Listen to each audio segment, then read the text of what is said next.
Picture yourself stepping into a grand cathedral, its soaring arches and stained glass windows casting a kaleidoscope of light across the ancient stone floors.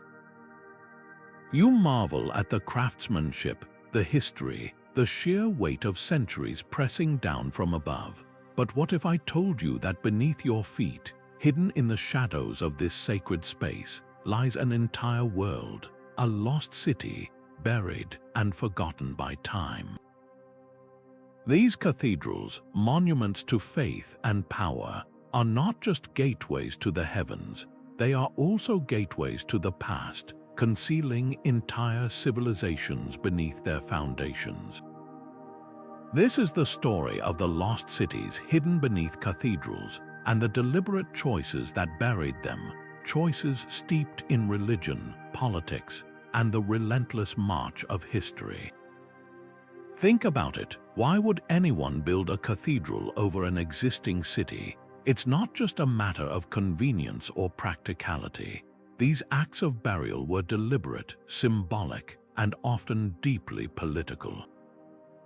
Every stone laid atop these forgotten streets was a statement, a declaration of dominance, a rewriting of history, or a sacred transformation of space.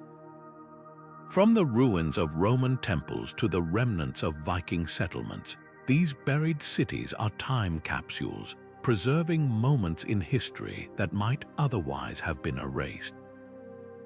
And yet, they are not just relics of the past. They are living testaments to the ways in which human ambition and belief have shaped the world we live in today.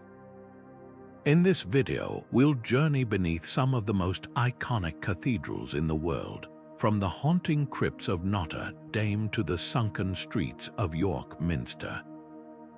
We'll uncover the layers of history hidden just below the surface, exploring how these sacred structures became both guardians and erasers of the past. Along the way, we'll reveal why these cities were buried, whether to suppress pagan traditions, assert new religious authority, or simply rewrite the narrative of power. The stories of these lost cities are not just about archaeology or architecture. They are about people, their fears, their ambitions, and their unrelenting desire to leave a mark on the world. So prepare to be amazed, because what lies beneath these cathedrals is not just a buried city. It's a buried story waiting to be unearthed. Let's dive in. Cathedrals are often seen as towering symbols of faith, but they are also something far more profound, time capsules, preserving entire worlds beneath their foundations. When medieval builders chose to construct these grand structures atop older religious sites, they weren't just working with convenient locations, they were making a statement. By building over sacred spaces, they were asserting dominance, signaling a new era of belief, and erasing the past while simultaneously preserving it. It's a fascinating paradox. These cathedrals, meant to inspire awe and devotion, also hide entire cities, frozen in time beneath their stone floors. The practice of repurposing sacred sites wasn't unique to one region or culture. Across medieval Europe, this was a common tactic, especially as Christianity spread and replaced older pagan traditions. Imagine a bustling Roman forum, a vibrant Saxon town, or a Viking settlement, places once filled with life and activity. Now imagine these spaces being deliberately buried, their streets and buildings slowly disappearing under layers of earth and stone. For medieval rulers and religious leaders, this wasn't just construction. It was an act of conquest, a way to claim the land and its history for a new purpose. What's truly remarkable is how these buried cities offer us a glimpse into the past. Archaeologists working beneath cathedrals have uncovered everything from Roman-era mosaics to medieval homes, from pagan altars to early Christian crypts. Each layer tells a story of how societies evolved, how power shifted, and how faith transformed over time. For example, beneath Notre-Dame in Paris, excavations have revealed remnants of a Roman city, complete with streets and buildings. These ruins weren't just buried accidentally, they were deliberately covered, a symbolic act of erasing pagan influences and establishing Christian dominance. But the story doesn't end there. These buried cities also reveal the complexities of medieval society. For instance, the Normans, after conquering England, often built their grand cathedrals over Saxon settlements. This wasn't just about practicality, it was about making a clear statement of power. By burying the old and building the new, they were rewriting history, asserting their authority over the land and its people. The layers beneath cathedrals like Canterbury and Durham tell stories of conquest and cultural erasure, but they also hint at resilience and adaptation. The cathedrals themselves, with their soaring spires and intricate carvings, are awe-inspiring, but the true marvel lies beneath them, in the hidden cities and forgotten streets that whisper stories of the past. These subterranean spaces are more than just archaeological curiosities. They are windows into the minds of the people who built them. They show us how medieval societies grappled with questions of power, faith, and identity, and how they used architecture to shape the world around them. So, the next time you stand in the shadow of a cathedral, take a moment to think about what lies beneath your feet. Beneath the stone floors and towering arches, there's another world waiting to be discovered. A world that tells the story of how we got here and how the past continues to shape our present. These cathedrals aren't just monuments to faith, they are guardians of history, preserving the layers of human experience in their very foundations. And as we peel back those layers, we uncover not just the secrets of the past, but the enduring legacy of those who came before us. Beneath the soaring spires of Notre-Dame in Paris lies a hidden world, a labyrinth of ancient streets and structures that tell a story far older than the cathedral itself. When archaeologists began excavating beneath its foundations, they uncovered a treasure trove of history, remnants of Roman-era buildings, medieval homes, and even older religious sites that had been swallowed by time. These findings paint a vivid picture of a city that was continuously evolving, layer by layer, as one civilization gave way to the next. The decision to build Notre-Dame over these ruins was no accident. It was a deliberate act, a powerful statement by the medieval church to assert its dominance over the past. By burying the remnants of Roman and pagan sites beneath the grandeur of the cathedral, the builders were sending a clear message: Christianity had arrived, and it was here to stay. This wasn't just about erasing the old, it was about rewriting the narrative, transforming a space once sacred to others into a monument of Christian faith. One of the most intriguing discoveries beneath Notre-Dame is the remains of Roman buildings, complete with intricate mosaics and column fragments. These structures, dating back to the first few centuries after Christ's birth, were part of a bustling urban center that thrived long before the cathedral existed. Alongside these Roman ruins, archaeologists have also found traces of medieval homes, suggesting that the site remained a hub of activity even as the city above it changed hands and religions. But perhaps the most fascinating aspect of these excavations is the evidence of older religious sites buried beneath the cathedral. Among the ruins are fragments of altars and shrines, hinting at a time when this spot was sacred to pagan gods. For the medieval church, burying these relics was more than just a practical decision. It was a symbolic act, a way to claim the land for Christianity and erase any trace of the beliefs that came before. The buried city beneath Notre-Dame is a testament to how religion and politics have shaped urban landscapes throughout history. It's a reminder that cities are not static. They are living, breathing entities, constantly being rebuilt and reimagined by those in power.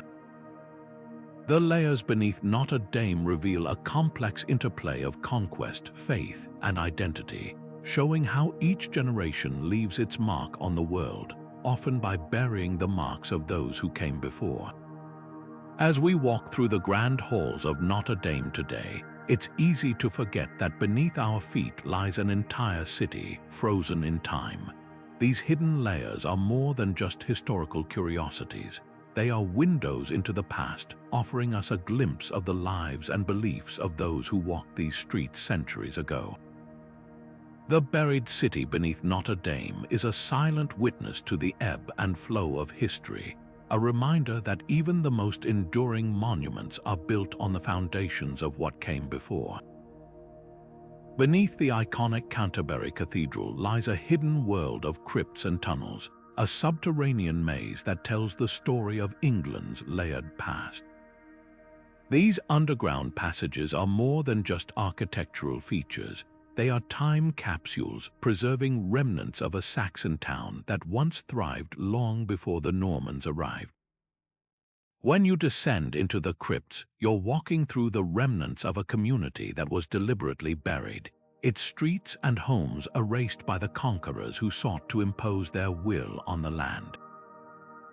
The Saxon settlement beneath Canterbury was a bustling hub of life, its wooden buildings and narrow streets reflecting the culture and daily routines of the people who lived there. But in the aftermath of the Norman conquest, this thriving town was buried, its existence wiped from the surface as the new rulers built their grand cathedral above it. This wasn't just a practical decision, it was a symbolic act of dominance, a way for the Normans to assert their power and erase the legacy of the people they had conquered. The crypts themselves are a testament to this turbulent transition.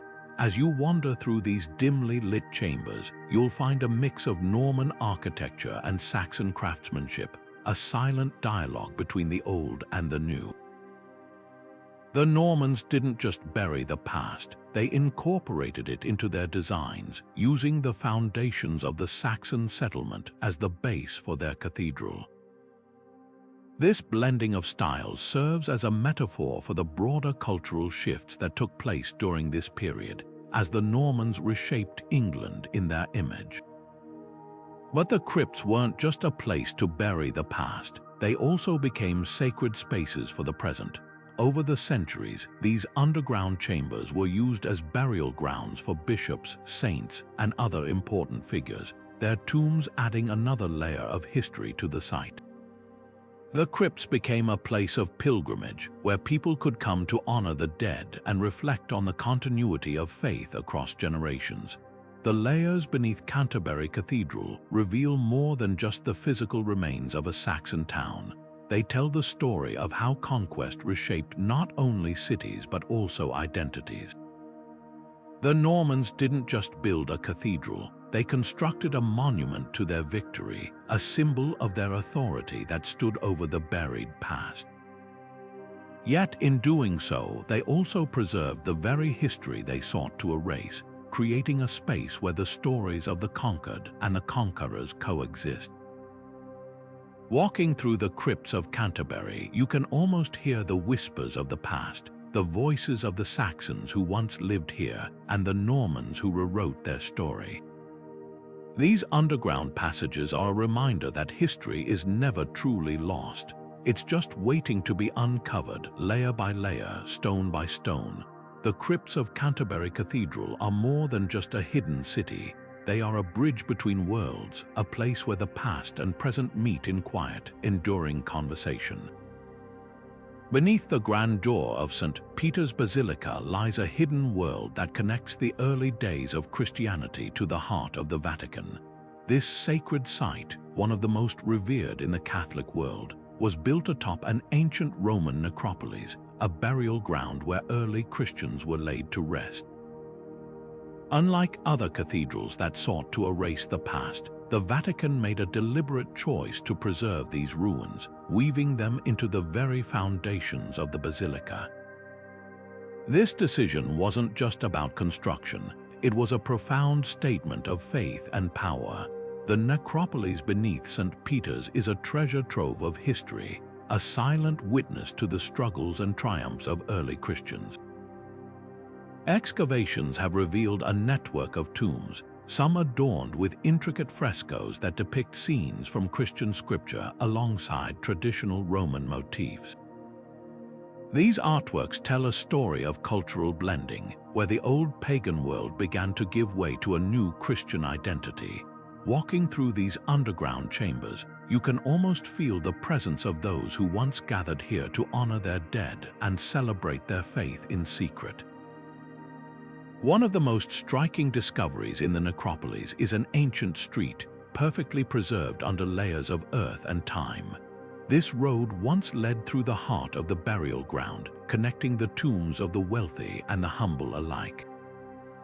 It's a poignant reminder that in death, as in life, people were united by their shared humanity. The street also served as a pilgrimage route for early Christians, who came to venerate the tombs of martyrs and seek inspiration from their sacrifices.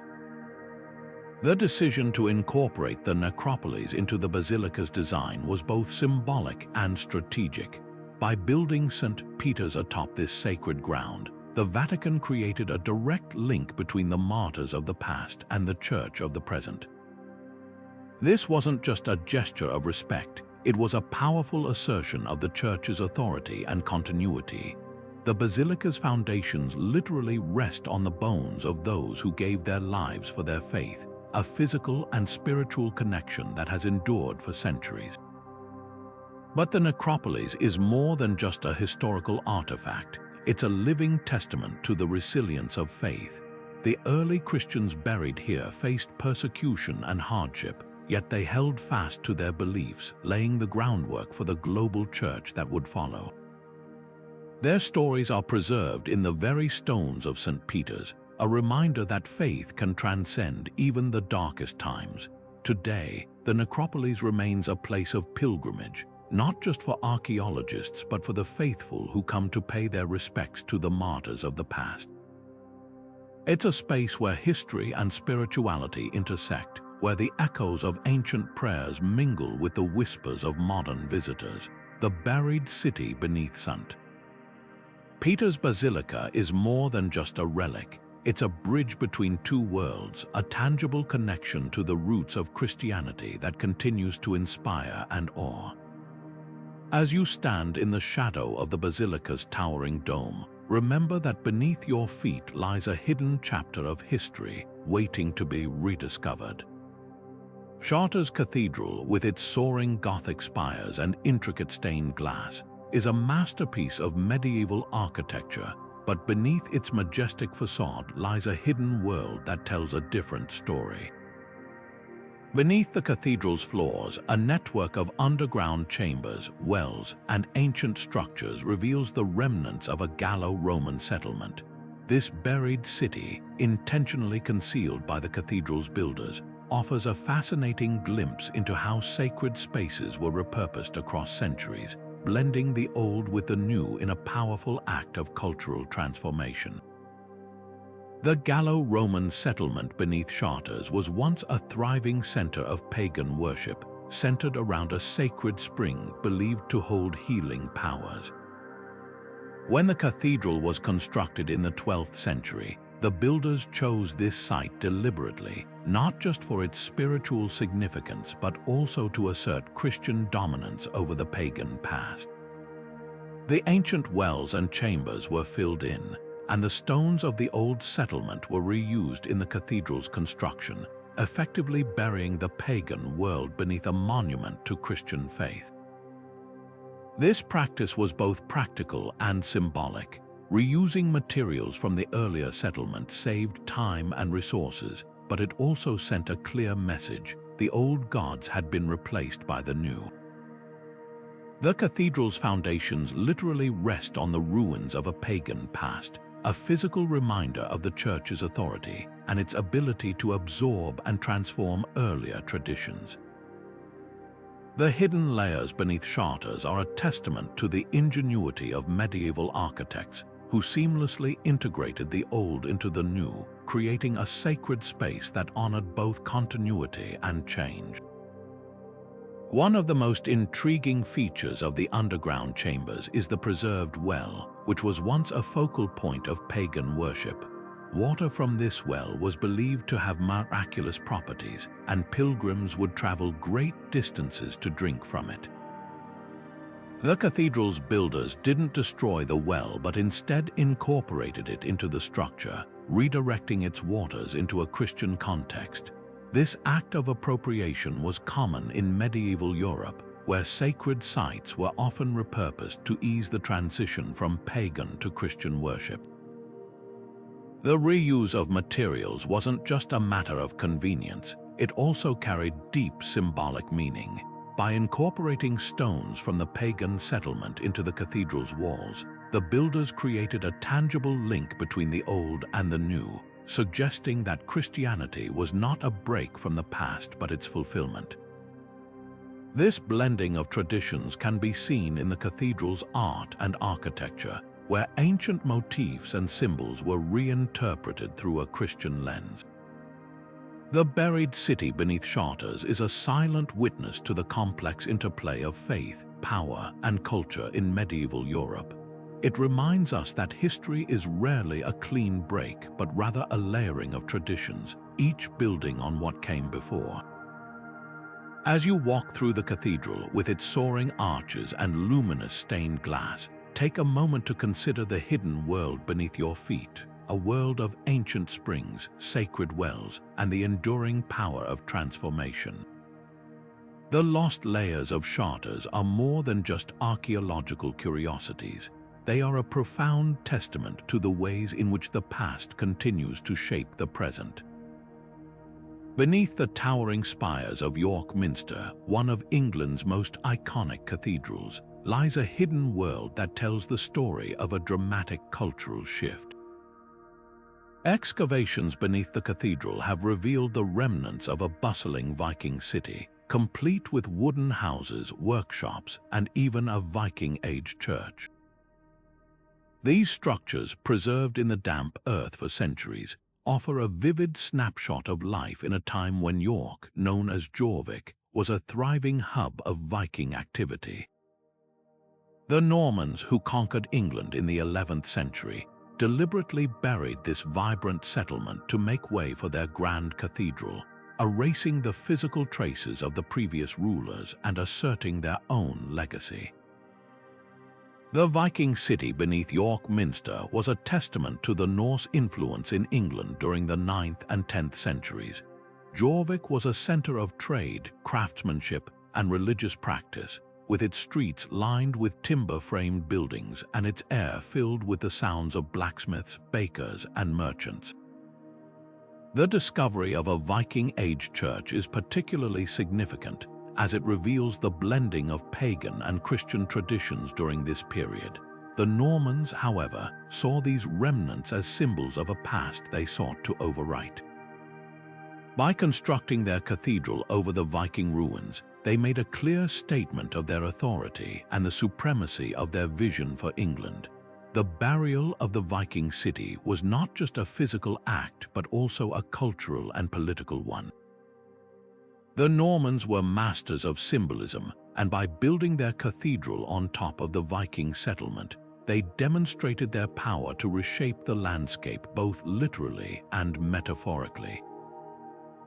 The reuse of materials from the Viking structures further reinforced this message, as the stones and timber of the old city were incorporated into the new cathedral's foundations. This act of repurposing was a deliberate erasure of the past, a way of asserting that the Norman legacy would eclipse what came before. The layers beneath York Minster are more than just archaeological curiosities. They are a tangible record of history's complexities. The Viking city's preservation in the damp soil of York has allowed archaeologists to uncover remarkable details, from the layout of its streets to the everyday objects left behind by its inhabitants. These findings provide a rare glimpse into the lives of the people who once called Jorvik home, offering a counterpoint to the narrative of conquest and erasure imposed by the Normans. The underground city beneath York Minster is a silent witness to the clash of cultures that shaped medieval England. It reminds us that history is often written by the victors, but the traces of the past remain, hidden just beneath the surface, waiting to be rediscovered. The Viking ruins beneath the cathedral are a testament to the resilience of history, a reminder that even when cultures are silenced, their stories endure. As you walk through York Minster with its soaring arches and intricate carvings, take a moment to consider the lost city beneath your feet, a city of wooden houses, bustling streets, and the echoes of a world that once was. The Florence Cathedral, or Duomo, stands as one of the most breathtaking architectural achievements of the Renaissance, but beneath its majestic dome lies a story that stretches back to the days of ancient Rome. Excavations under the cathedral have uncovered the remains of a Roman forum, the heart of the city's civic and religious life in antiquity. This sprawling complex once featured grand columns, intricate mosaics, and even a temple dedicated to Roman gods. These discoveries reveal that the Duomo was not just built on the site of an older city, but deliberately constructed over its most significant structures, effectively burying Florence's pagan past beneath the weight of Christian dominance. The Roman Forum was a symbol of power and unity in ancient Florence, a place where citizens gathered for trade, politics, and worship. Its temples and public buildings reflected the grandeur of Roman engineering and the cultural influence of the empire. Yet, when medieval rulers set out to build the Duomo, they saw these ancient structures as obstacles to their vision of a Christian Florence. By burying the Forum, they made a bold statement about the city's new identity, one rooted in Christianity rather than the pagan traditions of Rome. Archaeologists have unearthed remarkable artifacts beneath the Duomo, including fragments of columns that once supported the Forum's grand buildings and colorful mosaics that adorned its floors. Perhaps the most striking discovery is the remains of a Roman temple, its foundations carefully incorporated into the cathedral's structure. This act of repurposing was both practical and symbolic. By reusing the stones of the temple, the builders demonstrated their control over the city's past, transforming its pagan heritage into a foundation for the new Christian order. The burial of the Roman Forum was not just an architectural decision but a deeply ideological one. Medieval Florence was a city in transition, seeking to define itself as a center of faith and culture. The Duomo, with its soaring dome and intricate facade, became a physical manifestation of this new identity. By concealing the Forum, the city's rulers erased the visible traces of its Roman past, replacing them with a structure that proclaimed the triumph of Christianity. This deliberate act of burial reveals much about the way cities reinvent themselves over time. The layers beneath the Duomo are a palimpsest, a record of the city's evolving identity. Each layer tells a story of Roman ambition, medieval transformation, and the enduring power of architecture to shape collective memory. The hidden Forum beneath the Duomo is a reminder that the cities we know today are built on the foundations of countless earlier lives, each one contributing to the rich tapestry of history. As you walk through the streets of Florence, marveling at the beauty of the Duomo, take a moment to consider the world that lies beneath it. The Roman Forum, with its grand temples and bustling streets, may be hidden from view, but its legacy endures in the stones of the cathedral. These buried layers are a testament to the city's resilience, its ability to transform and adapt while retaining the echoes of its past. The Duomo stands not just as a monument to faith, but as a bridge between two worlds, connecting the ancient and the modern in a silent dialogue across the centuries. Cologne Cathedral, with its soaring twin spires, is a masterpiece of Gothic architecture, but its true depth lies not in its height but in the layers hidden beneath its foundations. Below the grand nave and intricate stone carvings lies a labyrinth of chapels and crypts, some of which date back to the Roman era. These subterranean spaces were once the heart of early Christian worship, serving as places of refuge during times of persecution. When Christianity was outlawed in the Roman Empire, believers gathered in secret within these underground chapels, preserving their faith in the shadows. Archaeologists have uncovered a stunning array of artifacts beneath the cathedral, including ancient altars, frescoes, and inscriptions that tell the story of these early Christian communities. These spaces were not just places of worship, but also symbols of resilience, where the faithful held onto their beliefs despite the constant threat of discovery and punishment. The chapels were carefully hidden, their entrances disguised or sealed to protect those who gathered within. When Christianity became the dominant religion in the Roman Empire, these underground spaces took on new significance. Instead of being erased or forgotten, they were incorporated into the design of the grand cathedral that would rise above them. This act was both practical and symbolic. By preserving these sacred spaces, the builders of Cologne Cathedral created a physical link between the early Christian martyrs and the new church that claimed their legacy. At the same time, the burial of these chapels beneath the cathedral's foundations asserted the dominance of the new faith, transforming a hidden network of worship into a cornerstone of Christian identity. The layers beneath Cologne Cathedral also reveal the city's transformation over centuries. Roman columns and foundations can be found alongside medieval crypts, each layer telling a story of conquest, reinvention, and continuity. The cathedral's builders skillfully integrated these older structures into their design, blending the old with the new in a way that honored the past while looking to the future. What makes these hidden chapels so remarkable is their ability to connect us to the lives of those who came before. The frescoes that adorn their walls, though faded by time, still convey the fervor and devotion of the early Christians who painted them. The altars, worn smooth by centuries of use, are a testament to the enduring power of faith. These spaces remind us that history is not just a record of grand events, but also of the quiet, everyday acts of courage and belief that shape our world. As you stand in the shadow of Cologne Cathedral, it's worth remembering what lies beneath.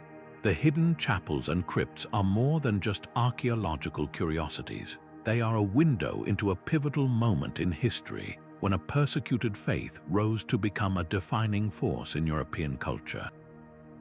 The layers beneath the cathedral tell a story of resilience, transformation, and the enduring power of belief, offering a glimpse into the lives of those who built the foundations of the world we know today. Winchester Cathedral, one of England's most iconic landmarks, hides a secret beneath its majestic structure, the remnants of an earlier Saxon church known as the Old Minster. This ancient place of worship, once a center of Saxon spirituality and power, was deliberately dismantled by Norman conquerors in the 11th century. When the Normans arrived in England, they sought not only to claim the land but also to reshape its identity. The Old Minster, with its deep ties to Saxon culture, stood as a symbol of the old order, and its destruction was a calculated act of cultural erasure. The Normans didn't simply tear down the Old Minster, they repurposed its very foundations, incorporating them into the grand cathedral they built in its place. This act was both practical and symbolic. By reusing the stones and layout of the Saxon church, the Normans demonstrated their dominance over the conquered people, while also creating a sense of continuity. It was as if they were saying, "What came before may be gone, but it now serves our purpose." The physical merging of the old and new structures was a powerful statement about the transfer of power and the imposition of Norman rule. Archaeological excavations beneath Winchester Cathedral have revealed the intricate details of the Old Minster, from its stone foundations to fragments of its original architecture. These discoveries paint a vivid picture of the Saxon church's grandeur before its destruction. The old Minster was no small, humble chapel. It was a sprawling complex, complete with ornate carvings, towering columns, and a sense of spiritual significance that rivaled the cathedral that would replace it. The burial of the old Minster beneath Winchester Cathedral is more than just an architectural choice. It's a reflection of the tumultuous history of medieval England. The Normans' decision to dismantle and bury the Saxon church was a deliberate act of cultural suppression, an attempt to erase the memory of the people they had conquered. Yet, in doing so, they also preserved the old Minster in a different form, embedding it into the fabric of the new cathedral. This practice of repurposing sacred spaces was not unique to Winchester, but it was particularly poignant here.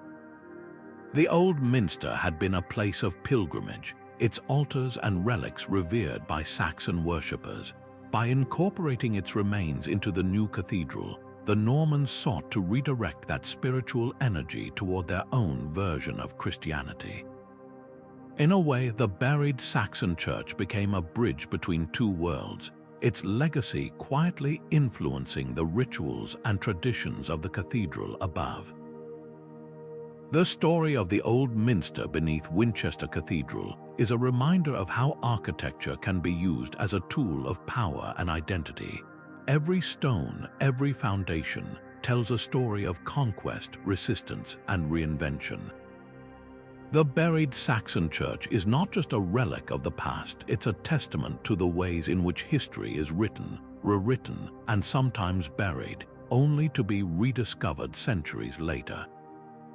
As you walk through the grandeur of Winchester Cathedral, it's worth pausing to consider the layers beneath your feet, each one a silent witness to the unfolding drama of England's history.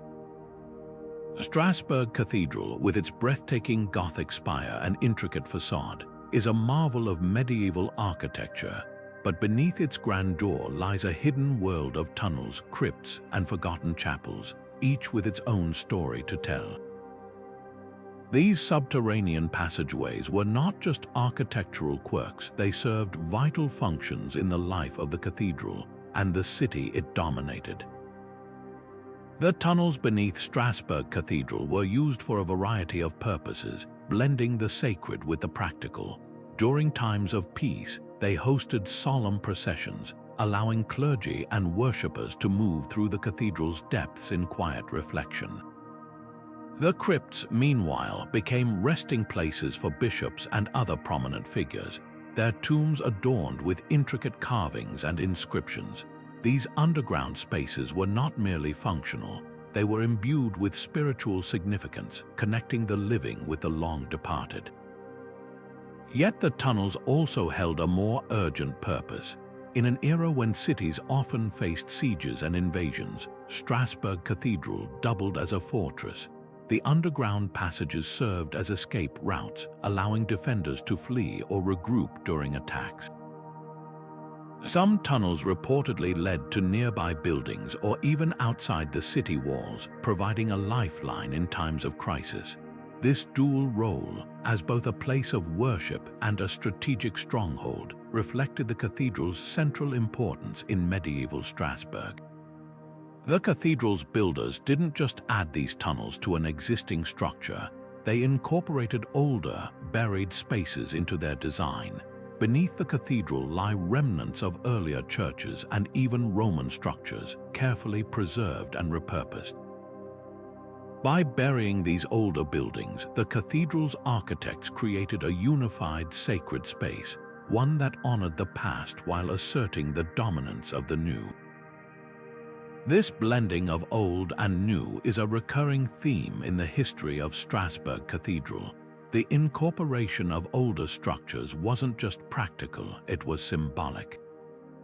It demonstrated the continuity of faith and power, linking the cathedral to the city's ancient roots. The builders even reused materials from the older buildings, embedding fragments of the past into the walls and foundations of the cathedral.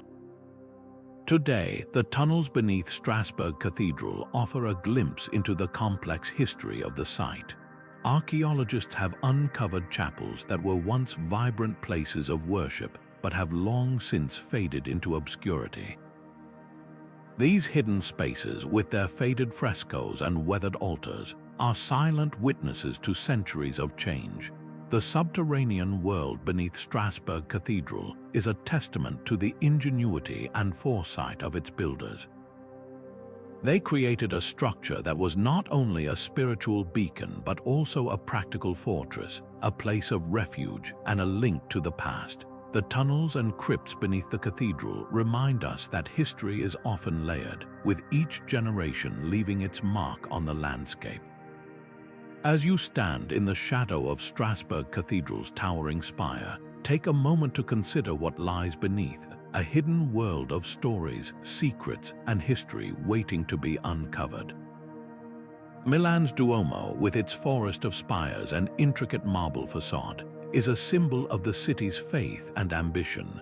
Yet beneath this masterpiece of Gothic architecture lies a profound secret, a lost world of Roman temples, buried to make way for the cathedral's construction.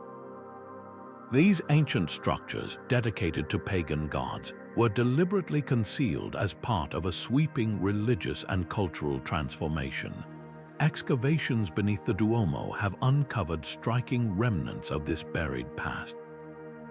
Archaeologists have found altars adorned with intricate carvings, statues of Roman deities, and inscriptions that once honored gods like Jupiter and Minerva.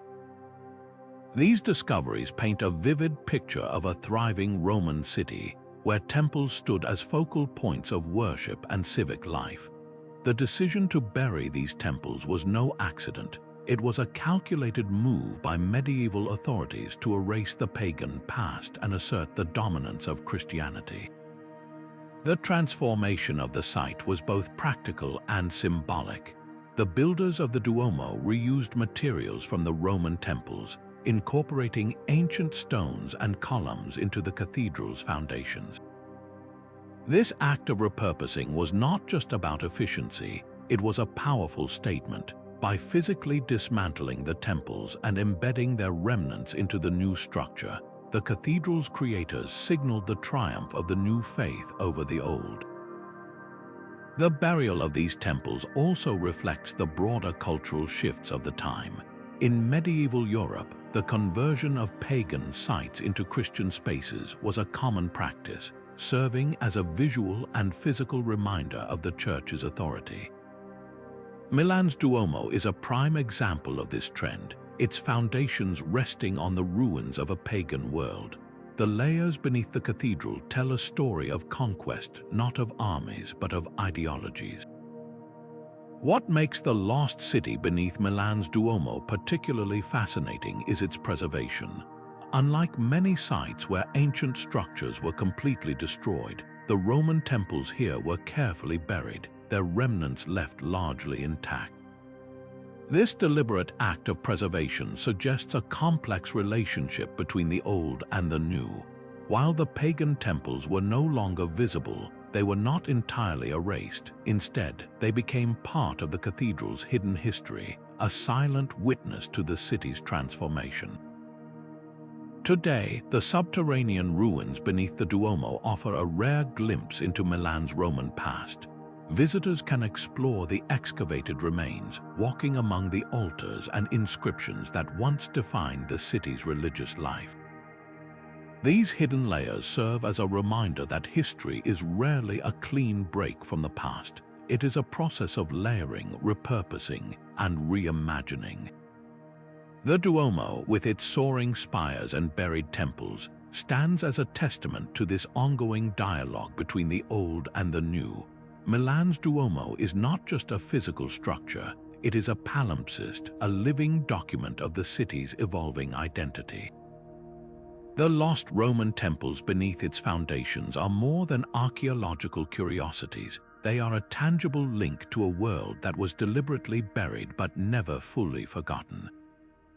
As you gaze up at the Duomo's majestic facade, remember that its true story lies not just in its grandeur, but in the layers of history hidden beneath your feet. Beneath the soaring Gothic spires of St. Stephen's Cathedral in Vienna lies a hidden labyrinth of crypts and catacombs, a silent and solemn underworld that holds the remains of bishops, nobles, and countless others who shaped the city's history. These subterranean chambers are more than just burial grounds. They are a sprawling archive of Vienna's layered past, where the sacred and the historical intertwine. The cathedral's builders deliberately preserved these spaces, incorporating them into the church's foundations as a testament to the city's enduring legacy. The catacombs beneath St. Stephen's are a fascinating blend of the ancient and the medieval. Some chambers date back to the Roman era, with remnants of walls and structures that once stood as part of the early settlement of Vindobona. These Roman fragments were carefully integrated into the cathedral's design, creating a seamless connection between the city's pagan roots and its Christian identity. The builders recognized the symbolic power of these ancient ruins, choosing not to erase them but to weave them into the fabric of the new church. One of the most striking features of the catacombs is the burial chamber of the Habsburg dynasty, where the hearts of emperors and empresses are entombed in ornate urns. This practice, known as the heart burial, was a unique tradition that separated the heart from the body, allowing the Habsburgs to be remembered in multiple sacred sites. The catacombs also house the remains of plague victims from the 17th century, a poignant reminder of the city's resilience in the face of devastating epidemics. These mass graves, filled with rows of skeletal remains, offer a sobering glimpse into a darker chapter of Vienna's history. The builders of St. Stephen's Cathedral didn't just use these underground spaces for burials, they also repurposed them for worship and reflection. Hidden chapels and altars were carved into the rock, creating intimate spaces where the faithful could pray in solitude. These chapels were often decorated with frescoes and carvings, blending medieval artistry with the raw, ancient stone of the catacombs. The result is a hauntingly beautiful fusion of the sacred and the subterranean, where every corner tells a story. One of the most intriguing aspects of the catacombs is their role as a time capsule. Excavations have uncovered artifacts spanning centuries, from medieval reliquaries to Roman coins and pottery. These objects provide a tangible link to the people who once lived and worshipped in Vienna, offering archaeologists and historians invaluable insights into the city's evolution. The catacombs are not just a place of the dead, they are a living record of Vienna's past, a place where history is preserved in the stillness of stone and earth. The preservation of these underground spaces was a deliberate act, reflecting the builders' desire to honor both the sacred and the historical. By merging the old with the new, they created a cathedral that is not just a place of worship but a monument to Vienna's enduring spirit. The catacombs beneath St. Stephen's are a reminder that the past is never truly buried. It is always present, waiting to be rediscovered, as you walk through the grand nave of St. Stephen's Cathedral. It's worth remembering that beneath your feet lies a hidden world where the echoes of centuries past still resonate. The crypts and catacombs are more than just a resting place. They are a testament to the city's resilience, its faith, and its unbroken connection to the generations that came before. Vienna's history is written not just in its streets and squares, but in the quiet, shadowed depths beneath its most iconic church. Durham Cathedral stands as a monumental symbol of Norman power and architectural genius, but beneath its towering stone walls lies a hidden story of conquest and erasure. Before the cathedral rose to dominate the skyline, the site was home to a thriving Saxon settlement, its streets and homes bustling with life. When the Normans arrived in the 11th century, they chose this strategic location for its natural defenses, a high ridge surrounded by a loop of the River Wear. But their decision to build here was about more than just practicality. It was a deliberate act of dominance, a physical manifestation of their victory over the Saxon people. The Norman builders didn't simply construct a cathedral, they erased the past. The Saxon settlement was dismantled, its homes and streets buried beneath the foundations of the new church. This wasn't just a matter of convenience, it was a calculated move to assert Norman authority and suppress Saxon identity. The cathedral's construction was a bold statement, a way of saying that the old order had been replaced by the new. The layers beneath Durham Cathedral are a silent testament to this violent transition, a reminder that history is often written by the victors. Excavations around the cathedral have uncovered traces of the Saxon settlement, including fragments of pottery, tools, and even the remains of wooden structures. These artifacts paint a vivid picture of life before the Normans, a world of small, timber-framed houses and narrow, winding streets. The Saxons who lived here were skilled craftsmen, farmers, and traders, their community deeply rooted in the land. But with the arrival of the Normans, this way of life was abruptly ended, its physical traces buried beneath layers of stone and earth. The cathedral itself was designed to be more than just a place of worship. It was a fortress, a symbol of Norman power and resilience. Its thick walls and towering towers were built to withstand siege, a reminder that the Normans were here to stay. But even as the cathedral rose, the memory of the Saxon settlement lingered, its presence felt in the very foundations of the building. The Normans may have buried the past, but they couldn't erase it completely. Today, the buried settlement beneath Durham Cathedral serves as a poignant reminder of the human cost of conquest.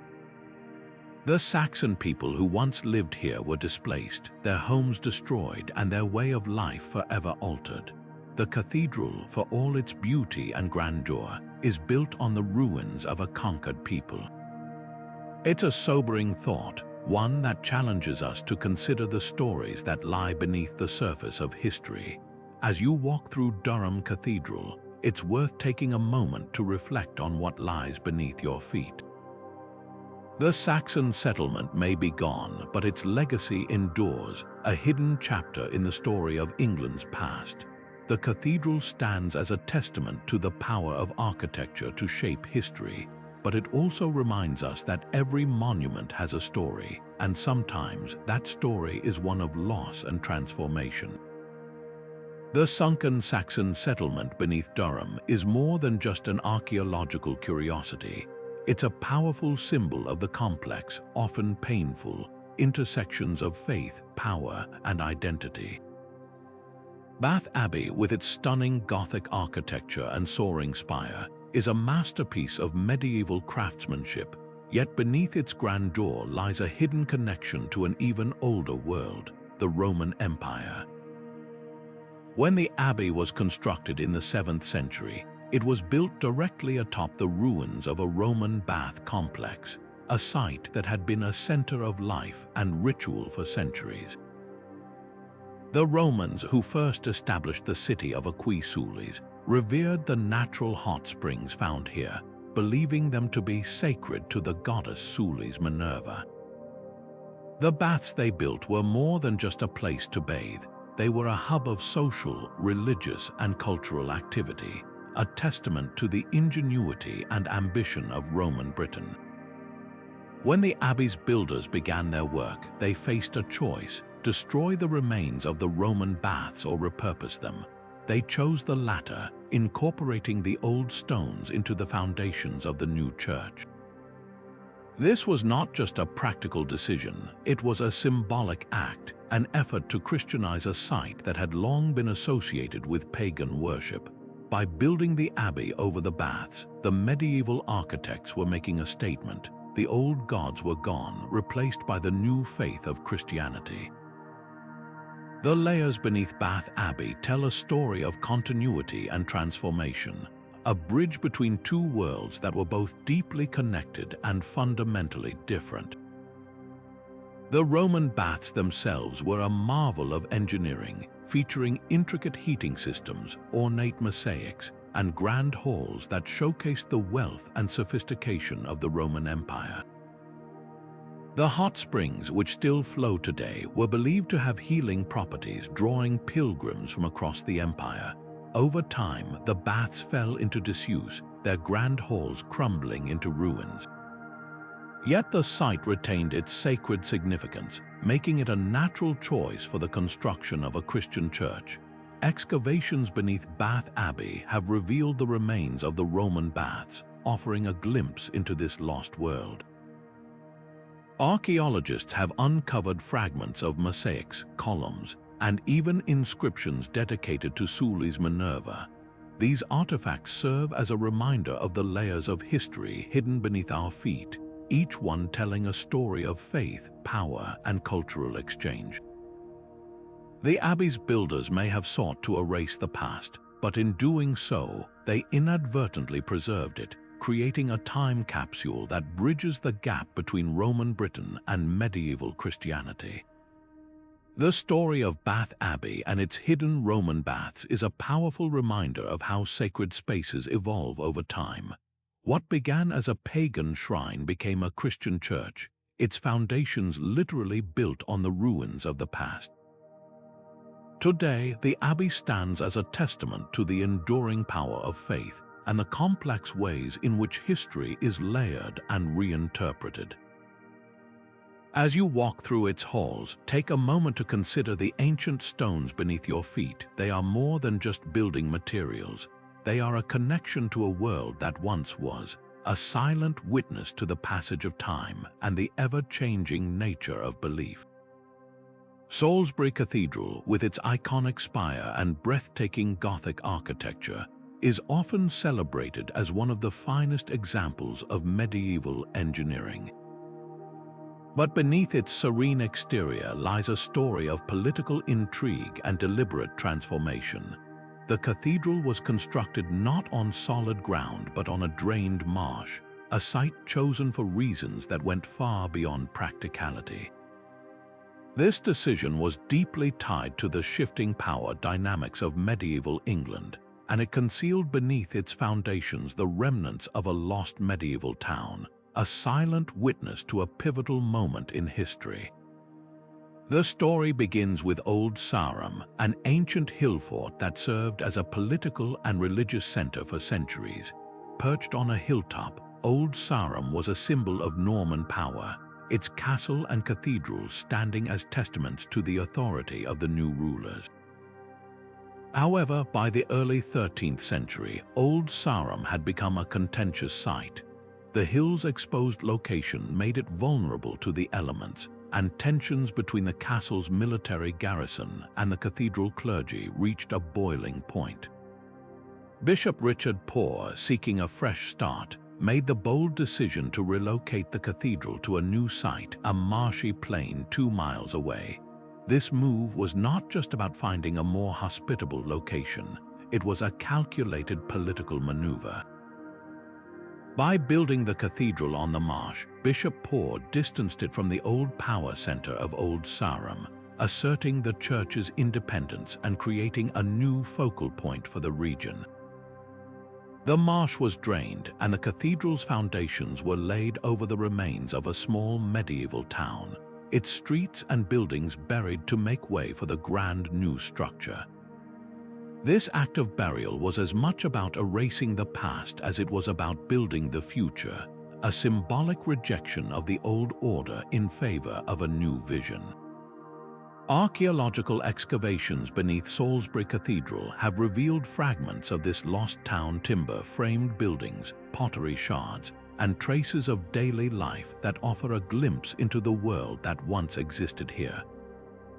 The town's inhabitants were likely displaced or absorbed into the growing community around the new cathedral, their homes buried and their stories forgotten.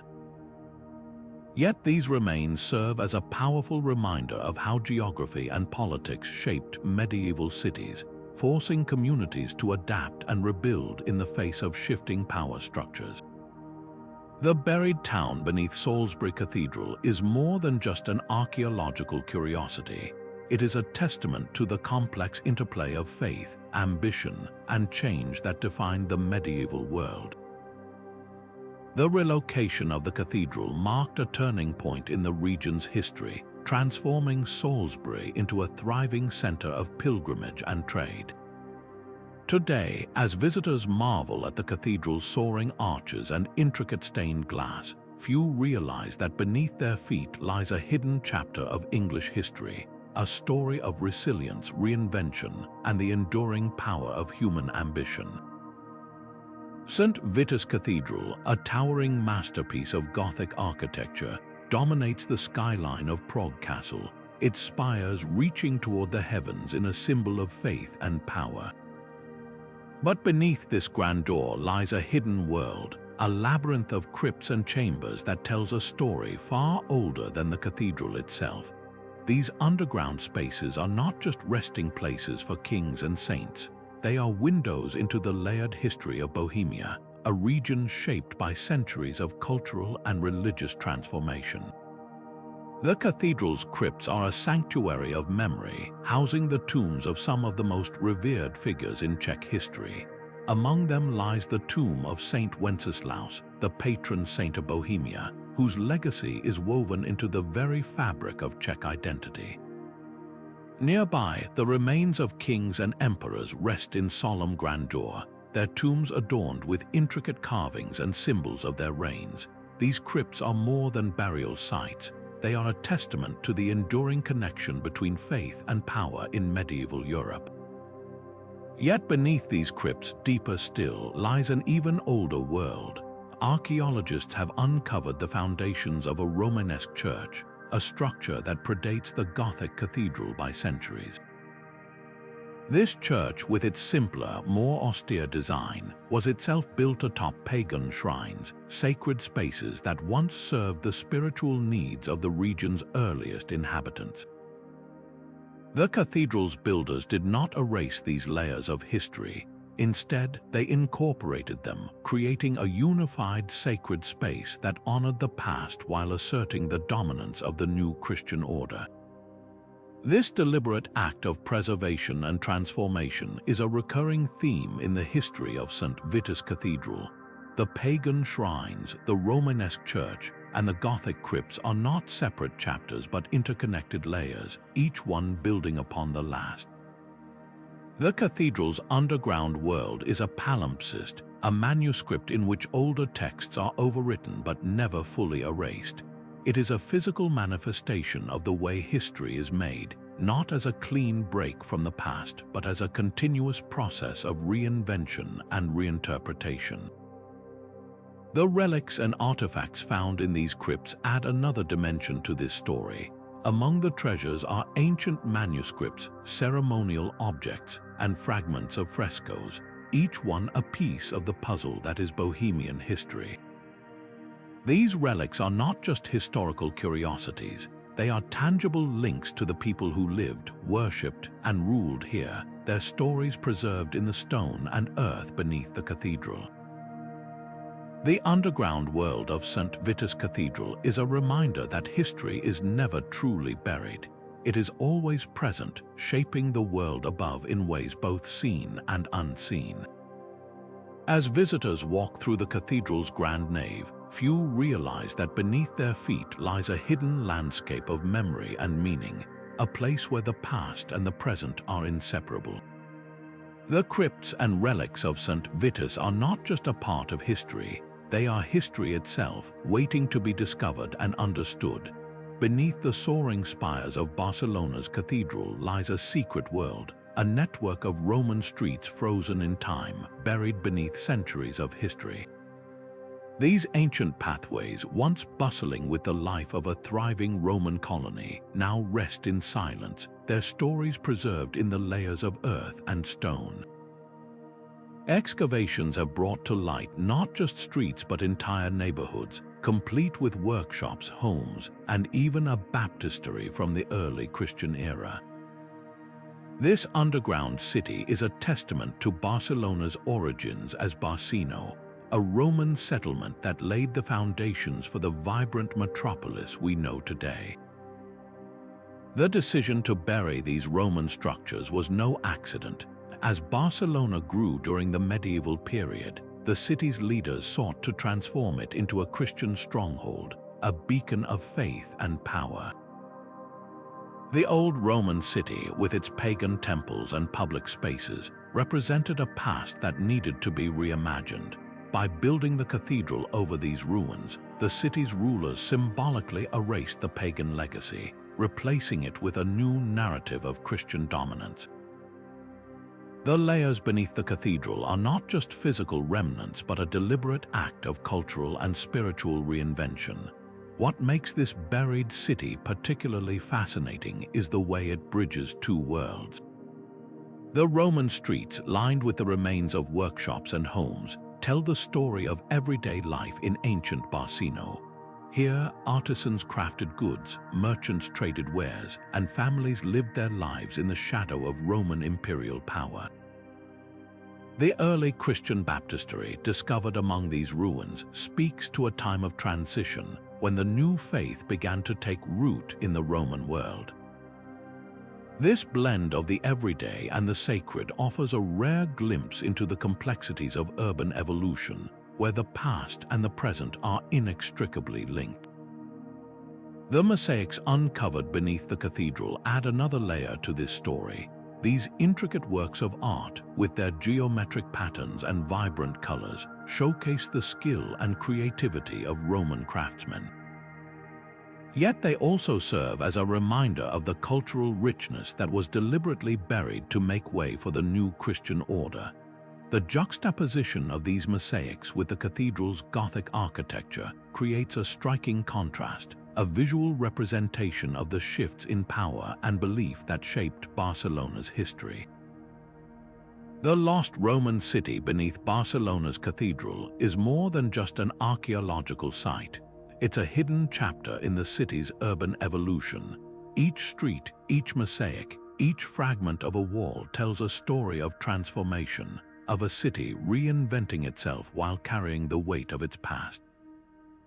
This underground world is a reminder that history is not a single narrative but a tapestry of overlapping stories, each one shaping the layers beneath our feet. As visitors marvel at the cathedral's grandeur, few realize that beneath their steps lies a silent witness to Barcelona's ancient roots, waiting to be rediscovered and understood. Westminster Abbey, one of the most iconic landmarks in London, stands as a testament to centuries of faith and power. But beneath its majestic facade lies a hidden world of forgotten monasteries and Saxon churches, buried deep within its foundations. These ancient structures, once vibrant centers of worship and community, were intentionally covered over by Norman builders in the 11th century, as they sought to create a grander, more imposing abbey that would reflect their vision of a united and powerful England. The story of Westminster Abbey's origins is deeply intertwined with the history of England itself. Long before the Norman conquest, the site was home to a Benedictine monastery, established during the Saxon period. This monastery was a place of prayer, learning, and pilgrimage, attracting monks and visitors from across the region. Yet when the Normans arrived, they saw an opportunity to reshape the spiritual and political landscape of England. By burying the older structures and building a new abbey, they aimed to assert their dominance and align the site with their own vision of religious and royal authority. The layers beneath Westminster Abbey reveal a fascinating tale of reinvention. Excavations have uncovered remnants of the Saxon church, its walls and foundations still preserved in the earth. These findings offer a rare glimpse into the architectural and spiritual traditions of pre-Norman England, a world that was deliberately obscured to make way for the new. The Normans reused materials from the older structures, incorporating them into the abbey's design as a symbolic gesture of continuity and conquest. What's particularly striking about the buried monasteries is how they reflect the interplay between religion and politics in medieval England. Westminster Abbey was not just a place of worship, It was a stage for royal ceremonies, coronations, and burials. By erasing the physical traces of the Saxon past, the Normans sought to create a space that embodied their own legacy, one that would endure for centuries to come. The Abbey's foundations, with their hidden layers of history, are a tangible reminder of how power and faith were used to shape the narrative of a nation. The forgotten monasteries beneath Westminster also highlight the role of monastic life in medieval society. Monasteries were centers of learning, charity, and spiritual devotion, playing a crucial role in the daily lives of people across England. The decision to bury these sacred spaces was not just a political act but a cultural one, signaling a shift in the way religion was practiced and perceived.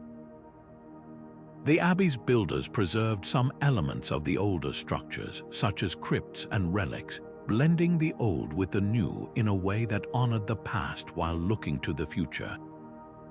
Today, the buried layers beneath Westminster Abbey continue to captivate archaeologists and historians. Each discovery sheds new light on the Abbey's complex history, offering insights into the lives of those who built, worshipped, and were buried here. The foundation stones, the fragments of Saxon carvings, and the traces of monastic life all tell a story of resilience and transformation. They remind us that beneath the grandeur of one of the world's most famous churches lies a rich tapestry of history waiting to be uncovered and understood. As visitors walk through the Abbey's hallowed halls, few are aware of the hidden world beneath their feet. Yet these forgotten monasteries are a vital part of the Abbey's story, a silent record of England's monastic past and the ambitions of those who sought to shape its future. The layers of history beneath Westminster Abbey are not just remnants of the past, they are a bridge between worlds, connecting us to the people and events that have shaped the course of history.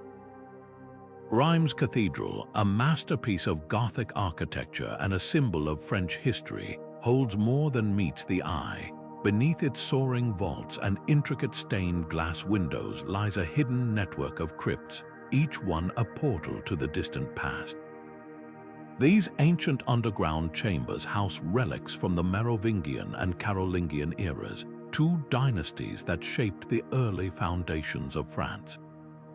The crypts were deliberately preserved, not just as sacred spaces but as a bridge connecting the cathedral to the nation's earliest Christian rulers. The Merovingian dynasty, which ruled from the 5th to the 8th century, marked the beginning of the Frankish kingdom and the spread of Christianity in the region. Their relics buried beneath Rheims serve as a tangible link to this formative period.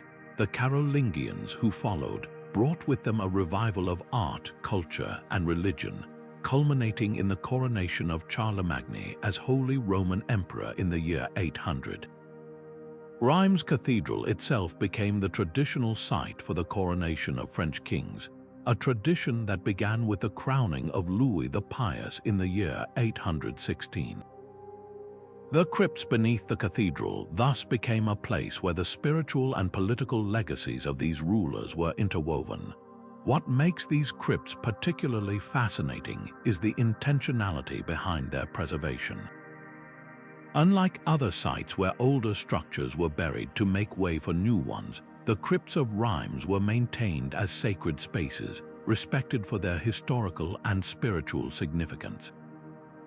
This careful preservation reflects the cathedral's role as a custodian of France's collective memory, a place where the past is honored even as it evolves. The relics found within the crypts, ranging from ancient manuscripts to fragments of royal regalia, offer a glimpse into the rituals and beliefs of early medieval France. The crypts also tell a story of continuity and transformation. As Christianity spread across France, older traditions were adapted and incorporated into the new faith. The crypts of Rheims became a physical manifestation of this blending, where pagan influences and Christian practices coexisted. This layering of beliefs is evident in the architecture of the crypts, which feature elements from different periods, each one adding to the rich tapestry of the cathedral's history. Perhaps most importantly, the crypts beneath Rheims Cathedral are a reminder of the enduring connection between faith and power. The Merovingian and Carolingian rulers saw themselves not just as political leaders but as spiritual ones, chosen by God to guide their people. The relics they left behind, buried in the crypts, were meant to reinforce this divine mandate, linking their earthly authority to the sacred. This fusion of the spiritual and the political is a recurring theme in the history of Rheims, a city that has long been at the heart of France's identity. Today, the crypts continue to captivate visitors and scholars alike. They are a place of reflection where the echoes of the past can still be heard. Each relic, each stone, tells a story of faith, ambition, and the ever-changing nature of history. The crypts beneath Rheims Cathedral are more than just an archaeological site. They are a living testament to the enduring power of memory and the ways in which the past continues to shape the present. As we walk through the cathedral's grand nave, it's worth pausing to remember what lies beneath, a hidden world of history waiting to be rediscovered. Nidaros Cathedral, rising majestically in the heart of Trondheim, Norway, is not just a monument of Christian faith, but also a testament to the dramatic cultural shifts that shaped Scandinavia. Beneath its stone floors lies a hidden layer of history, ancient Viking burial mounds, deliberately incorporated into the cathedral's foundations. These graves, once sacred sites for pagan rituals, now rest silently beneath one of Norway's most iconic Christian structures. This fusion of Viking and Christian traditions is more than an architectural curiosity. It's a powerful symbol of Norway's transformation during the Middle Ages. The Viking Age, spanning roughly from the late 8th to the early 11th century, was a time of exploration, conquest, and deeply rooted pagan beliefs. Burial mounds were central to Viking culture, serving as both resting places for the dead and markers of lineage and power. These mounds often contained grave goods, tools, weapons, and personal items intended to accompany the deceased into the afterlife. When Christianity began to spread across Scandinavia in the 10th and 11th centuries, these pagan practices were gradually supplanted by new religious norms. Nidaros Cathedral, built in the late 11th century, was a key part of this Christianization process. By constructing the cathedral over Viking burial mounds, the church made a deliberate statement. The old ways were being replaced but not entirely erased. The integration of the burial mounds into the cathedral's foundations was both a practical decision and a symbolic act. It allowed the church to claim the site's sacred significance while repurposing it for Christian worship. This blending of traditions reflects the complex and often gradual nature of cultural change. Archaeological excavations beneath Nidaros Cathedral have revealed fascinating details about this transition. The burial mounds contain not only Viking-era artifacts but also evidence of early Christian practices, such as crosses and other religious symbols. This suggests that for a time, pagan and Christian beliefs coexisted, with the new faith slowly gaining dominance.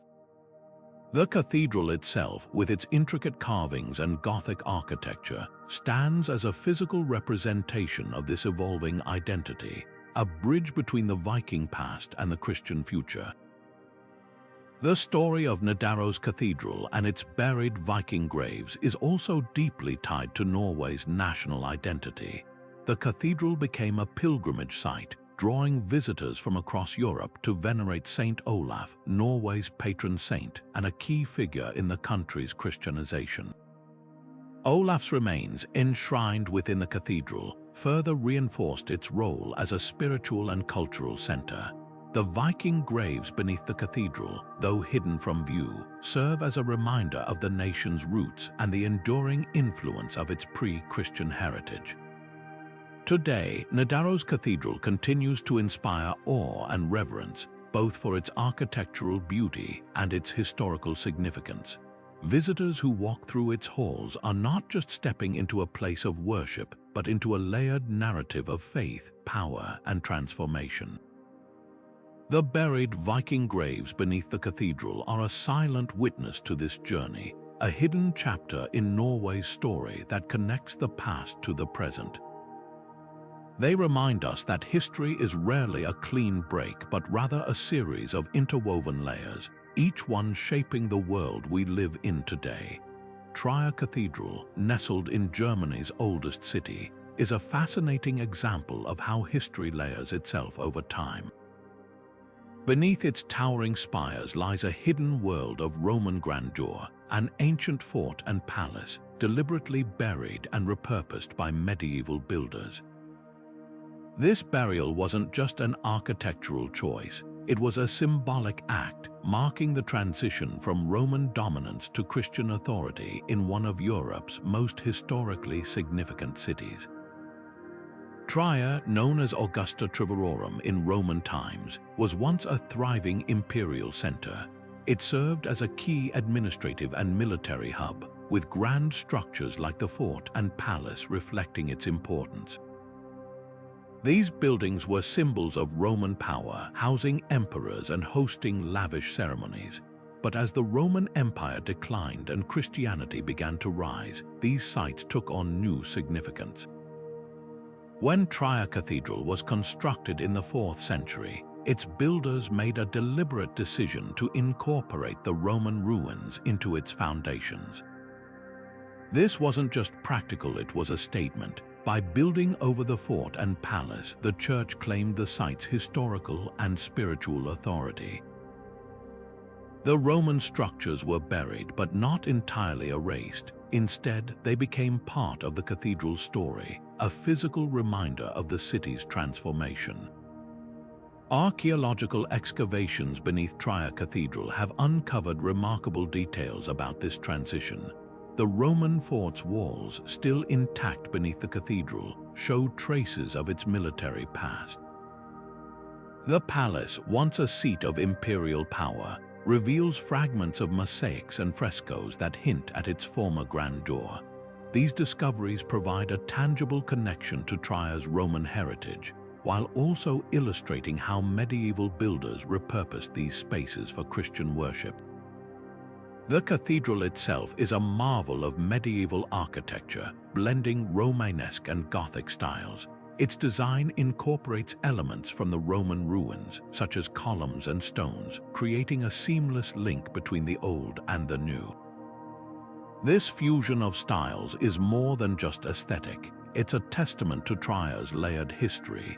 The cathedral's builders didn't just bury the past, they honored it, weaving it into the fabric of their new creation. One of the most striking aspects of Trier Cathedral is its continuity as a sacred site. For over 1,700 years, it has been a place of worship, pilgrimage, and spiritual significance. This unbroken tradition is deeply tied to the Roman structures beneath it. The cathedral's connection to its Roman past isn't just physical, it's symbolic, representing the enduring power of faith to transform and endure. The Roman fort and palace beneath Trier Cathedral also tell a broader story about the spread of Christianity in Europe. As the Roman Empire crumbled, the Church emerged as a unifying force, repurposing Roman sites to establish its own authority. Trier's Cathedral is a prime example of this process, showing how Christian builders adapted and reinterpreted the remnants of a fading empire. Today, Trier Cathedral continues to draw visitors from around the world, not just for its architectural beauty, but also for its rich history. The buried Roman ruins beneath it are a hidden treasure, offering a glimpse into the city's ancient past. They remind us that history is rarely linear. It's a series of layers, each one shaping the next. The cathedral stands as a living monument to this process, a place where Roman power and Christian faith intersect in a timeless dance of continuity and change. Worcester Cathedral, with its majestic architecture and storied past, holds a secret beneath its ancient floors, crypts that date back to the Saxon era.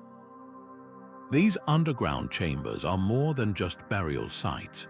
They are a testament to the complex interplay between the old Saxon traditions and the new Norman order that reshaped England after the conquest of 1066. The crypts beneath Worcester Cathedral were intentionally preserved by the Normans, a deliberate act that speaks volumes about their approach to power and faith. Unlike many other sites where earlier structures were demolished or buried to erase the past, the Normans here chose to incorporate the Saxon crypts into their new cathedral. This decision wasn't just pragmatic, it was symbolic. By preserving these spaces, the Normans acknowledged the sanctity of the Saxon heritage while asserting their dominance over it. Within these crypts lie the remains of saints and local figures venerated by the Saxon community. The Normans, recognizing the spiritual significance of these burials, allowed them to remain undisturbed. This act of preservation was a clever political move, helping to ease the transition of power by showing respect for the local faith. It also served to bridge the gap between the old Saxon Christianity and the new Norman Church, creating a sense of continuity that was crucial for maintaining stability. The crypts themselves are a fascinating blend of Saxon and Norman craftsmanship. Saxon stonework, with its intricate patterns and simplicity, contrasts with the more elaborate Norman designs that were later added. This merging of styles is a physical representation of the cultural fusion that took place during this turbulent period. The crypts became a sacred space where both traditions coexisted, each contributing to the cathedral's evolving identity. One of the most significant features of the crypts is the tomb of Saint Oswald, a revered Saxon king and saint. His burial site became a place of pilgrimage, drawing worshippers from across the region. The Normans, understanding the importance of this site, ensured its preservation and even enhanced its prominence within the cathedral.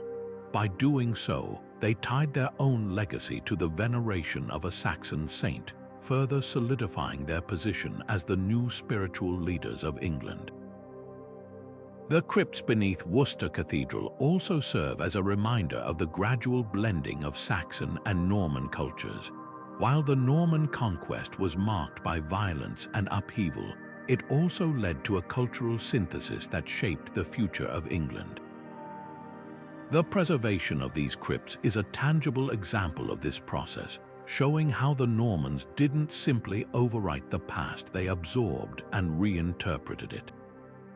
Today, visitors to Worcester Cathedral can descend into these ancient crypts and experience this layered history for themselves.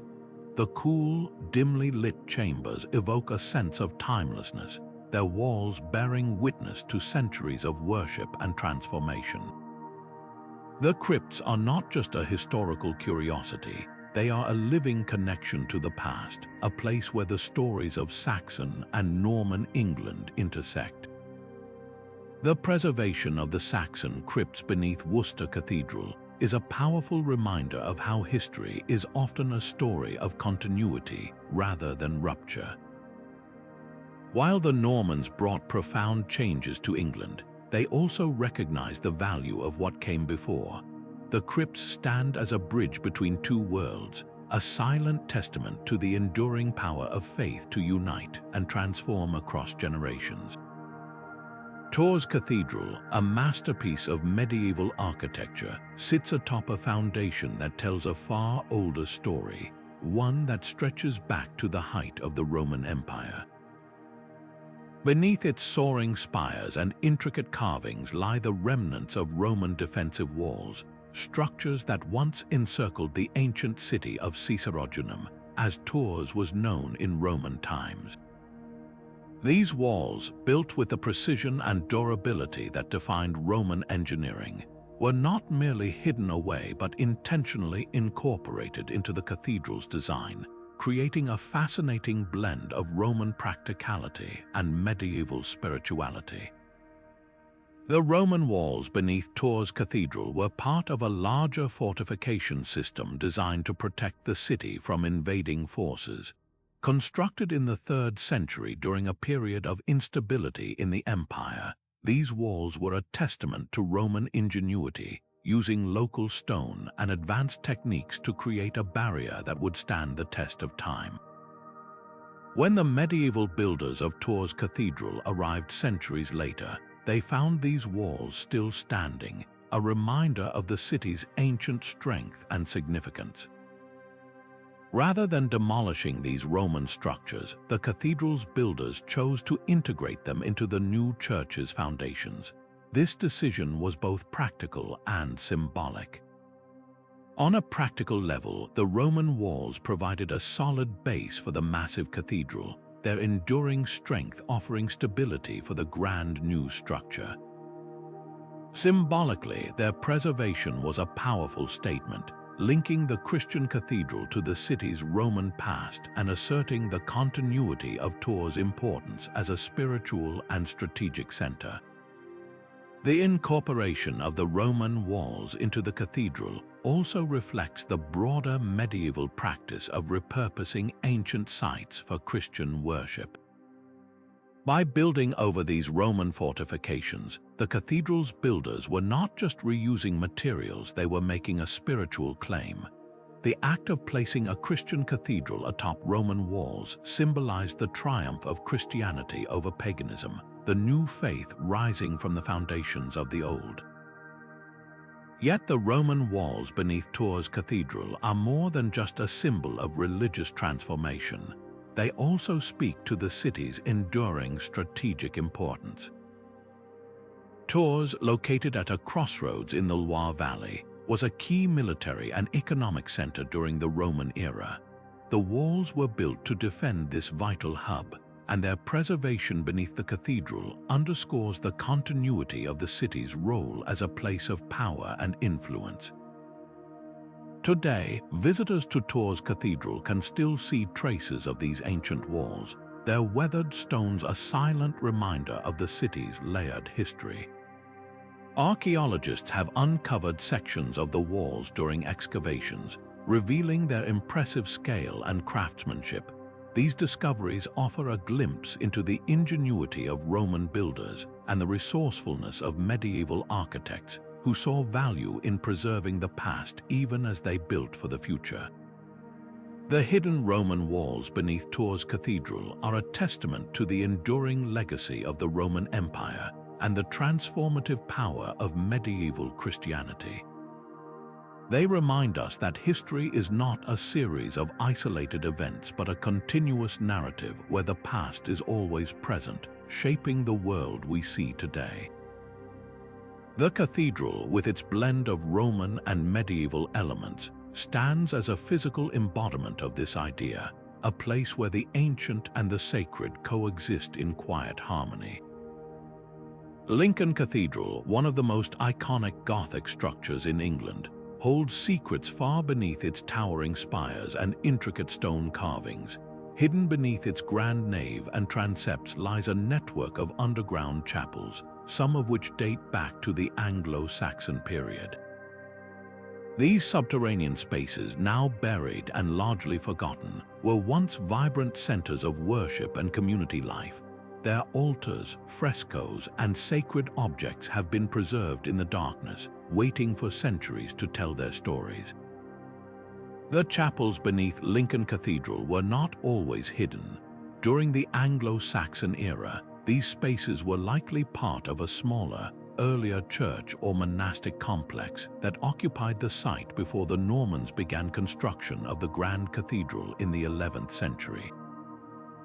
As Lincoln Cathedral expanded over the centuries, these chapels were gradually buried, their entrances sealed, and their existence overshadowed by the grandeur of the new structure above.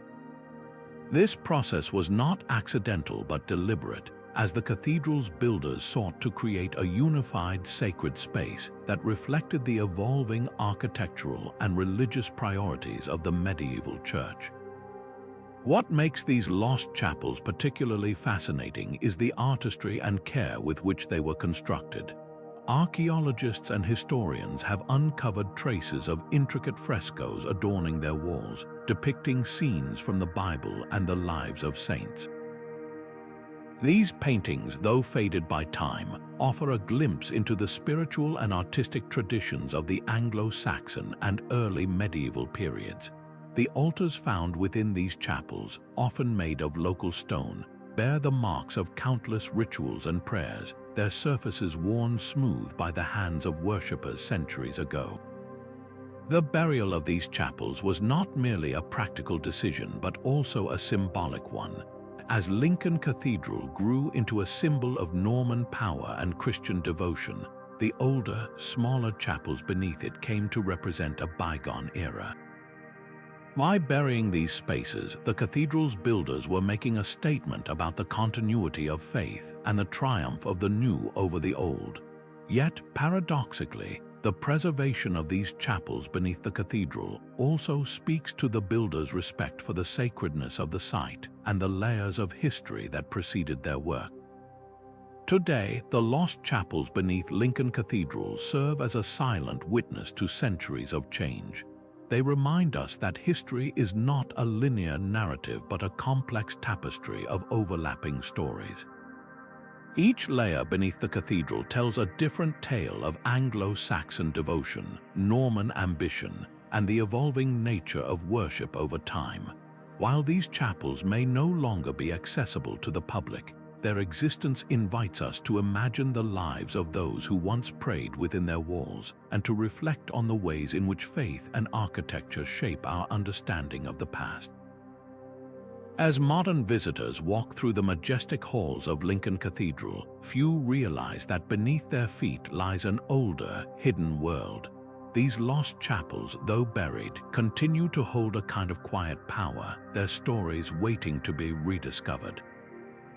They remind us that even the most monumental structures are built not just on foundations of stone, but on the legacies of those who came before. In the shadows beneath Lincoln Cathedral, the echoes of ancient prayers still linger, a testament to the enduring connection between the sacred and the subterranean. Beneath the stunning marble floors of Siena's cathedral lies a hidden relic of an entirely different era, a Roman temple, deliberately buried to make way for the Christian structure above. This temple, dedicated to the gods of ancient Rome, was once a bustling center of worship and civic life. Its discovery during excavations beneath the cathedral has revealed a fascinating chapter in Siena's history, one that speaks to the profound shifts in religion and culture that swept across Europe during the medieval period. The temple's remnants, including towering columns, intricate inscriptions, and fragments of altars, offer a glimpse into the spiritual world of Roman Siena. Dedications to gods like Jupiter and Minerva, carved into stone, evoke a time when these deities were central to daily life. The temple would have been a place of sacrifice, prayer, and community gatherings, its presence a testament to the power and influence of Roman rule. Yet, as Christianity began to spread and take hold in the region, this once vibrant site of pagan worship was intentionally buried, its stones repurposed, its altars dismantled, and its memory all but erased. The decision to bury the Roman temple beneath the cathedral was not merely practical but deeply symbolic. By constructing a Christian place of worship directly over the pagan temple, the builders of Siena's cathedral were making a powerful statement about the triumph of Christianity over the old gods. This act of burial was a form of religious and cultural transformation, a physical manifestation of the shifting spiritual landscape. The cathedral, with its soaring arches and intricate mosaics, became a new kind of sacred space, one that sought to overwrite the pagan past with the divine authority of the Christian faith. What makes this buried temple particularly intriguing is the care with which it was preserved. Rather than being completely destroyed, the temple's foundations were incorporated into the cathedral's structure, creating a layered history beneath the surface. Archaeologists have uncovered a network of underground chambers, some of which still bear traces of Roman frescoes and mosaics. These hidden spaces, now silent and dark, were once alive with the sounds of rituals and the presence of worshippers. The temple's burial also reflects the broader cultural shifts of the time. As Christianity became the dominant religion in Europe, many pagan sites were repurposed or destroyed to facilitate the spread of the new faith. The temple beneath Siena's cathedral is a poignant example of this process, a physical reminder of the ways in which religious and political power intersected to reshape the world. Its burial was not just an act of erasure but also one of transformation, as the old was absorbed into the new, creating a complex tapestry of history and faith. Today, the subterranean temple beneath Siena's cathedral invites us to reflect on the layers of history that lie beneath our feet. It reminds us that even the most monumental structures are built on the foundations of the past, their stories intertwined with those of the people who came before. As visitors walk through the grand halls of the cathedral, few realize that beneath them lies an older, hidden world, a temple to gods long forgotten, yet still whispering their stories through the stones. This buried temple is not just a relic of the past but a symbol of the enduring power of transformation, a testament to the ways in which faith and culture shape the world we inhabit. Beneath the grand facade of Palermo's cathedral lies a haunting underground world, the Catacombs, a network of burial chambers that hold the mummified remains of Sicily's elite. These subterranean tombs, carved into the soft limestone beneath the cathedral, were not just a place of rest but a carefully curated space where the dead were preserved with almost reverential care. The catacombs were intentionally designed to be more than mere burial grounds. They were sacred spaces, a testament to the intertwining of faith, power, and memory in Sicilian society. Walking through the dimly lit passageways, visitors encounter row upon row of mummified bodies, some dressed in the ornate robes of nobility or the simple habits of clergy. The preservation techniques used here were remarkable for their time, with bodies naturally mummified by the unique conditions of the catacombs' cool, dry air and a specific chemical composition in the soil. This accidental mummification process has left us with a macabre yet invaluable record of Sicily's past. The catacombs beneath Palermo's cathedral were not just a practical solution to the problem of burial space. They were a powerful statement about the social and spiritual hierarchy of the time. Nobles and clergy were granted the honor of being laid to rest in these sacred chambers, their bodies preserved as a physical reminder of their status and piety. The catacombs became a place where the living could commune with the dead, seeking blessings or reflecting on mortality. What makes these catacombs particularly fascinating is the level of detail preserved in the mummies themselves. Facial expressions, clothing, and even hairstyles have survived the passage of centuries, offering an intimate glimpse into the lives of those who once walked the streets of Palermo.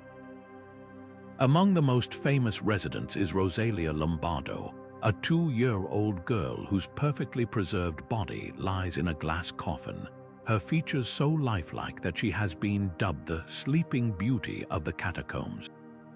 The catacombs also reveal the complex cultural influences that shaped Sicily.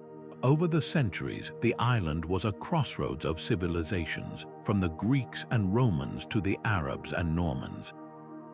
This rich tapestry of cultures is reflected in the burial practices found in the catacombs, where Christian traditions coexist with elements of older pagan rituals.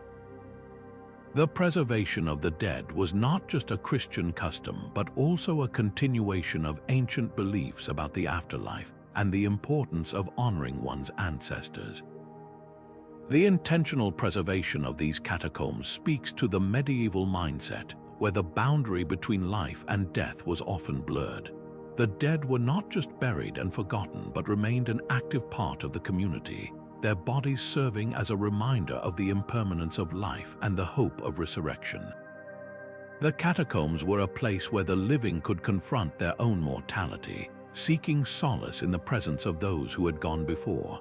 Today, the catacombs beneath Palermo's cathedral are a poignant reminder of Sicily's layered history. They are not just a burial site but a time capsule, preserving the stories of those who shaped the island's past. As visitors descend into the cool, silent depths, they are transported back in time, walking among the shadows of a bygone era. These forgotten catacombs are a testament to the enduring human need to remember and honor the dead, a practice that transcends time and culture. Rising majestically from the flat fenlands of eastern England, Ely Cathedral is a masterpiece of medieval architecture. Yet beneath its soaring nave and intricate stonework lies a hidden story of conquest and transformation. When the Normans arrived in England in the 11th century, they found an existing Saxon church on this site, a place of worship that had stood for centuries. Rather than simply demolishing it, they chose a more symbolic act, burying it. The foundations of the old Saxon church were deliberately incorporated into the new cathedral's construction, its stones reused and its physical presence erased. This act was more than just practical, it was a powerful statement of Norman dominance and religious reinvention. By building over the Saxon church, the Normans were sending a clear message: they were the new rulers both politically and spiritually. The old was being subsumed by the new, and the legacy of the Saxons was being overwritten. The deliberate burial of the Saxon church was a calculated move, one that ensured the past would remain hidden, literally beneath the feet of those who worshipped in the new cathedral. Archaeological investigations have revealed glimpses of this lost Saxon church, its foundations now lying beneath the cathedral's floors. These remnants tell a story of a thriving Christian community that predated the Norman conquest, a community that had its own traditions, its own way of worship. The Saxons had built their church on a site that was already considered sacred, possibly even earlier than their own arrival in the region. This layering of sacred spaces, Pagan, Saxon, and Norman, creates a fascinating palimpsest of history, each layer overwriting but never fully erasing the one before. The reuse of the old church's stones is particularly poignant. As the Normans dismantled the Saxon structure, they repurposed its materials, embedding fragments of the past into the new cathedral. This act of recycling was both practical and symbolic. On one hand, it saved time and resources in an era when building a cathedral was a monumental task. On the other, it ensured that the old church's legacy was not just buried but also transformed, its stones becoming part of a new Christian narrative. The buried church beneath Ely Cathedral is more than just an archaeological curiosity. It is a tangible reminder of the turbulent transitions that shaped medieval England. The Norman conquest was not just a change of rulers, it was a cultural and religious upheaval that reshaped the landscape, both physically and spiritually. The cathedral itself, with its stunning architecture and intricate carvings, stands as a testament to the Norman vision of a New England, but beneath it lies the ghost of the old, a silent witness to the resilience of the Saxon faith and the enduring power of sacred spaces.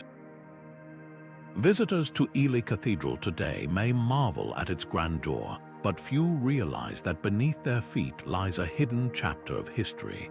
The buried Saxon church is a reminder that the past is never truly gone.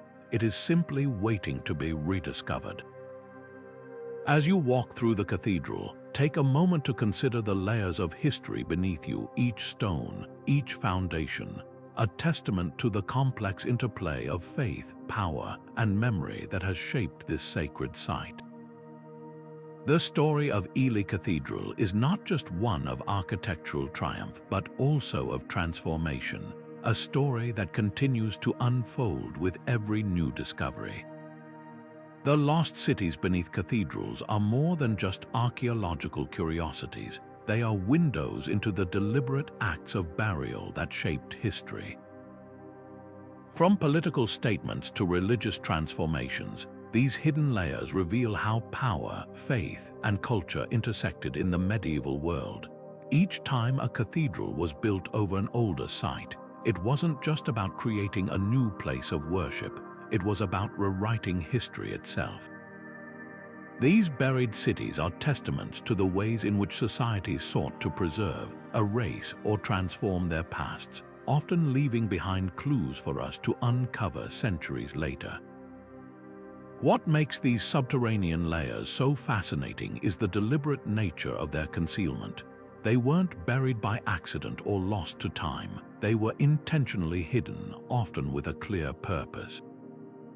Whether it was to assert dominance over a conquered people, erase a pagan past, or create a new religious identity, every act of burial tells a story.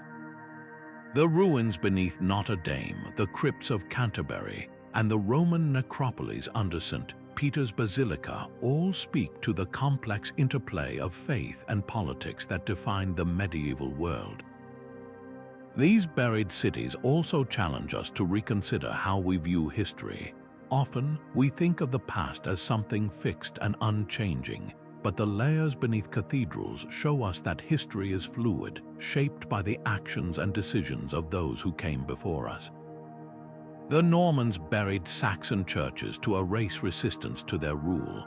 Medieval builders repurposed Roman temples to Christianize sacred spaces. Each layer represents a moment of transformation, a point where the past was deliberately reshaped to fit a new vision of the future. Next time you step into a cathedral, take a moment to think about what lies beneath your feet. The grandeur of these structures often overshadows the hidden histories they conceal, but those buried layers are just as important. They remind us that history is not just about what we see on the surface, but also about what remains hidden, waiting to be rediscovered. The lost cities beneath cathedrals are not just relics of the past, they are living reminders of the ways in which we continue to shape and reshape our understanding of history. If you've enjoyed this journey into the subterranean past, don't forget to like, subscribe, and share your thoughts in the comments below. The past may be buried, but its stories are far from over, and there's always more to uncover. Whether it's the ruins of a Roman forum or the crypts of a medieval abbey, these hidden layers remind us that history is never truly lost, it's just waiting for us to dig a little deeper.